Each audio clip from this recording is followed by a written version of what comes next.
Di sini saya sudah bersama dengan kakak tingkat kami, mahasiswa UNES angkatan tahun berapa ini, Mas? Angkatan tahun 2023. Oke, dari Kating angkatan 2023. Boleh dong kita kenalan dikit sebelum kita lanjut? Boleh.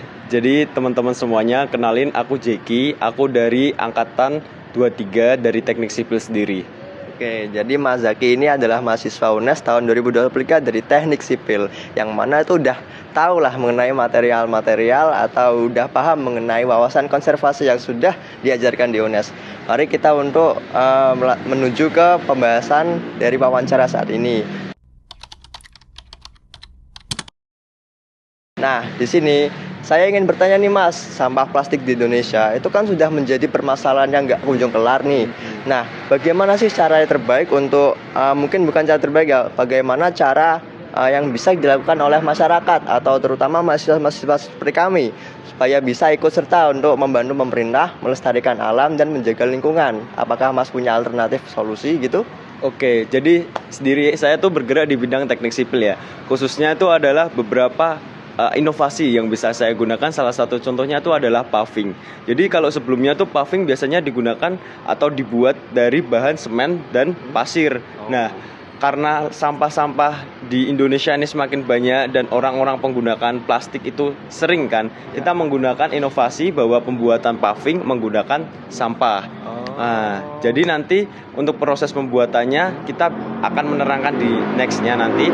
Tapi intinya tuh kita menggunakan plastik itu untuk membuat orang-orang jadi tidak ketergantungan penggunaan plastik, dan penggunaan plastik itu bisa berkurang dan bisa dimanfaatkan lagi. Oke, betul. Nah, tadi kan kita udah membahas tuh cara mengelola sampah plastik melalui paving dari bahan dasar sampah plastik. Nih, nah gimana sih cara kita buat bikinnya? Apakah susah itu?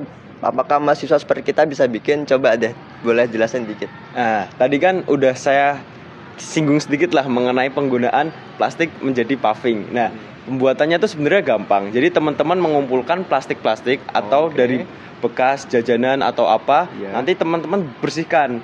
Setelah teman-teman bersihkan, teman-teman bisa bakar. Nah, bakar nanti tuh ada keluar seperti cairan-cairan lengket lah. Nah, setelah cairan lengketnya itu jadi, teman-teman bisa masukkan di mesin, namanya mesin CNC. Dan nanti mesin CNC itu untuk membuat model pavingnya. Ya, pavingnya tuh mau di model kayak gimana, mau di kotak, persegi atau bebas sesuai dengan keinginan teman-teman. Nah, setelah itu untuk membuat pavingnya jadi, teman-teman bisa menunggu sampai pavingnya mengering. Jadi proses pembuatannya lebih gampang lah. Teman-teman seperti mencetak gitu ya, Mas. Seperti mencetak lah. Dicetak ulang plastik, dilelehkan, kemudian dicetak ulang. Oke, tadi kan kita udah membahas nih definisi dan cara pembuatan paving dari limbah sampah plastik. Nah, sekarang boleh nih jelasin sedikit apa sih kelebihan dan kekurangan dari paving tersebut? Monggo. Oke.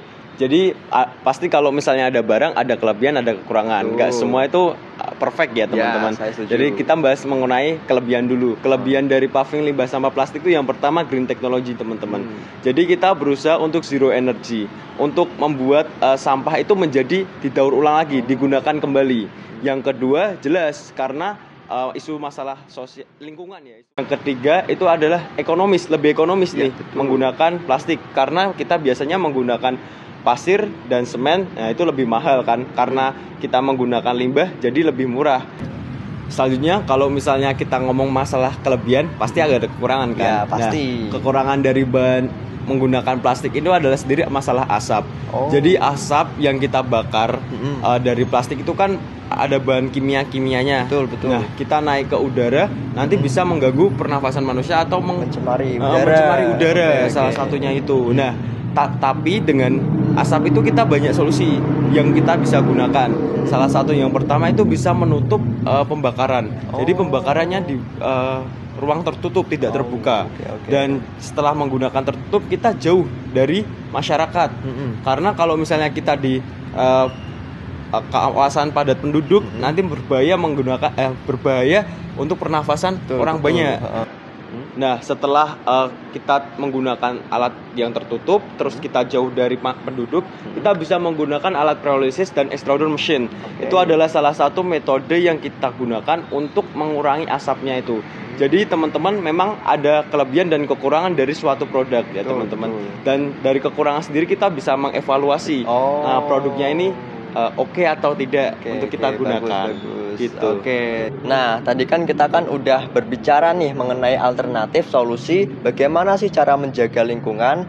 Dengan salah satu caranya itu untuk membuat paving dari bahan dasar sampah limbah plastik. Nah, selalu selanjutnya kan kita kan udah tahu kelebihan dan kekurangan dan proses pembuatan juga. Proses pembuatannya kan juga tergolong mudah dan masyarakat sekitar bahkan mahasiswa seperti kita ini sudah bisa membuatnya. Nah, lalu mungkin untuk kekurangan, setiap barang kan juga pasti ada kekurangan nih ya. Untuk kekurangan tadi kan mungkin asapnya mencemari lingkungan dan mengganggu pernafasan. Kan kita bisa meminimalisir dengan alat yang bernama pyrolysis dan extruder machine. Extruder machine tadi ya. Nah, maka dari itu di sini kita sudah mendapatkan kesimpulan bahwa salah satu cara yang bisa membantu pemerintah untuk meminimalisir pencemaran lingkungan akibat sampah plastik. Akibat sampah plastik yakni melalui paving dari bahan dasar limbah sampah plastik. Terima kasih dari Mas Zaki. Terima kasih sudah menjadi narasumber kami. Senang bisa bertemu dengan Anda. Semoga kita bisa bertemu lagi di kemudian hari. Siap. Ya, terima kasih. Terima kasih.